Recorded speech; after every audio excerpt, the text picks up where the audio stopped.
15 August रोजी मराठा आंदोलक मनोज जरांगे पाटील हे नांदेड दौऱ्यावरती असणार आहेत। 29 ऑगस्ट रोजी मराठा आंदोलक मनोज जरांगे पाटील यांच्या नेतृत्वात मराठा आरक्षणासाठी मुंबईत आंदोलन करण्यात येणार आहे।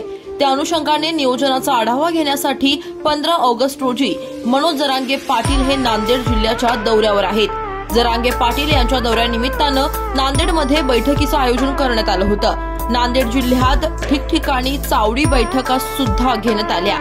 आता मुंबईच्या वरून आम्ही आरक्षण घेतल्याशिवाय वापस येणार नाही असा निर्धारच कार्यकर्त्यांनी या बैठकीत केलाय। तर जरांगे पाटील यांना नांदेड जिल्ह्यातील आढावा सुद्धा सादर करण्यात येणार आहे।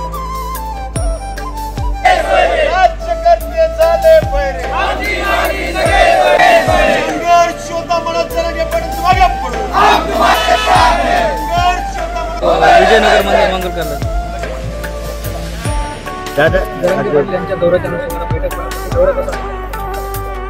मराठा आरक्षणासह प्रलंबित मराठा समाजांच्या मागण्यांसाठी संघर्ष योद्धा मनोज जरांगे पाटील यांनी 27 तारखेला म्हणजेच या 27 ऑगस्टला आंतरवाली सराटी या ठिकाणावरून मुंबईच्या आझाद मैदानावर मुंबईच्या रॅलीचं आयोजन केलेलं आहे।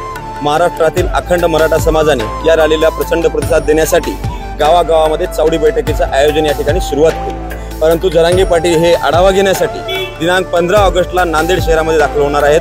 त्यांनी 13 ऑगस्टला परभणी, 14 ऑगस्टला लातूर, 15 ऑगस्टला नांदेड आणि 16 ऑगस्टला हिंगोली अशा त्यांच्या दौऱ्यांचा प्लॅन केलाय।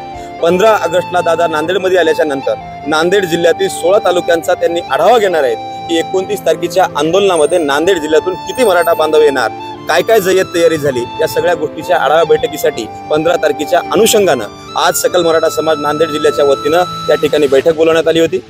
नांदेड जिल्ह्याच्या दौऱ्याबद्दल, त्या नियोजनाबद्दल आम्ही सगळ्यांनी बसून त्या ठिकाणी नियोजन केलं आणि नियोजनामध्ये ठरवलं। 15 तारखेची ही बैठक नाही किंवा सभा नाही, तर नियोजन बैठक आहे, म्हणजे आढावा घेण्यासाठी जाता येणार आहे। त्यामध्ये 16 तालुक्यातील सर्व समाज बांधव आपल्या आपल्या तालुक्याचा आढावा घेऊन दादा पुढे आढावा सादर करणार आहेत की आमच्या तालुक्यामध्ये इतके गाव आहेत, इतके जिल्हा परिषद सर्कल आहेत, इतके पंचायत समिती गण आहेत आणि इतक्या गावांमध्ये आजपर्यंत आमच्या चावडी बैठका संपल्यात आणि इतक्या गावामध्ये आमच्या बाकी आहेत आणि आमच्या तालुक्यातून इतके समाज बांधव मुंबईसाठी निघणार आहेत। या सगळ्या गोष्टीचं मायक्रो प्लॅनिंग आमच्या समाज बांधवांनी केले, तो आढावा आम्ही दादा समोर ठेवणार आहे।